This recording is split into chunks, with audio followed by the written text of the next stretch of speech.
unti-unti ko pa lang din po na-achieve yung mga gusto. Hindi ko po nasasabi na na-achieve ko nila. Hindi ko po masasabi na successful na ito. Pero takes time po para makuha mo yung gusto mo.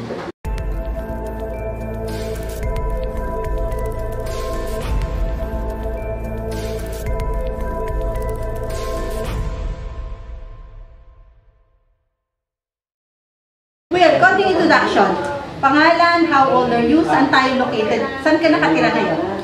Hello everyone, I'm Ashley and I'm 20 years old.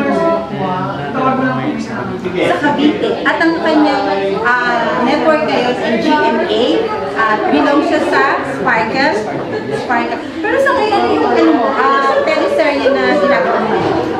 Ngayon po kakatapos lang nung man po na yung Sinafaro Business. December. Pero nag-air pa rin po siya hanggang, actually last week na po yun. Last week na. Lang po siya. Okay. So yun yung present, pero tingnan naman natin yung past niya. Past niya. Anong past po eh? Anong past? Pero alam niyo ba na si Will at age of 30, nag-start na siyang mag-model at nagra-runway at nag-BBTR na siya that time. Tama ba ako? Okay. Question, eto. Bukod doon, iwanan muna natin yung mga showbiz na yan. Tanong muna natin. Sige po. Si Will ngayon ay tapos ng senior high. Pero right now, hindi ka muna nag-aaral. Yes po. Nagtututok muna sa career. Okay. Pero if you're going back to school, ano yung gusto mong i-take na course? Business po yung tinake kong business. Business ad. Meron ka na bang target school? Wala pa po. Wala pa. Okay, punta naman tayo. Anong pinakagawaing bahay, pinaka-paborito mo? Linis ng kwarto ko. Naroon na bang magluto yung anak natin? Hindi po. Hindi daw siya marunong magluto.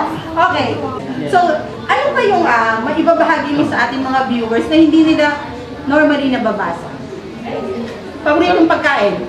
Parang nabasa na po nila. Nabasa na ba? Kasi, O sige, ano yung sikreto na hindi na pa nila nalalaman? Na hindi na magiging secret na yun?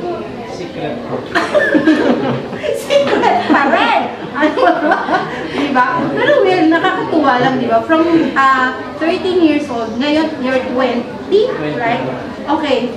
During that journey, ano yung natutunan mo sa buhay na gusto mo namang ibahagi sa mga ano natin, kaedad mo na, you know, para naman maingganyo rin sila how to be a better you? Well, ang masasabi ko lang po sa kanila is kung may gusto lang po silang gawin, hindi po madali at makuha nila ang gusto nila. Gaya ko po, parang 13 po ako nung nag-start ako. Parang unti-unti pa lang din po. Unti-unti ko pa lang din po na-achieve yung mga gusto. Hindi ko po nasasabi na na-achieve ko nila. Hindi ko po masasabi na successful na ito. Pero takes time po para makuha mo yung gusto mo. Kasama yan ng effort, siyempre, and hard work. Okay. Speaking of effort, guys, alam niyo ba na behind Will is the ever devoted mommy and lola, right? Yeah. Okay. Imagine sila yung sasama kay Will going to the BTR, mga modeling skills, ganyan. So, Will, message naman kay mommy and lola. Iyak kami! Iyak kami!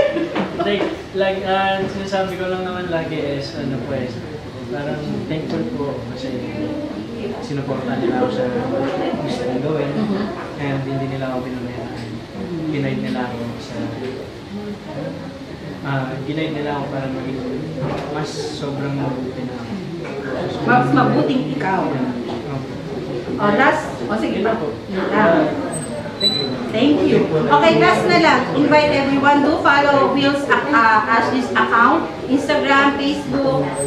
Hello everyone, please follow my social media account sa Instagram po at Will Ashley 17, sa YouTube Will Ashley, sa Twitter Will Ashley05, sa TikTok Will X Ashley, and sa Facebook at Will Ashley Official.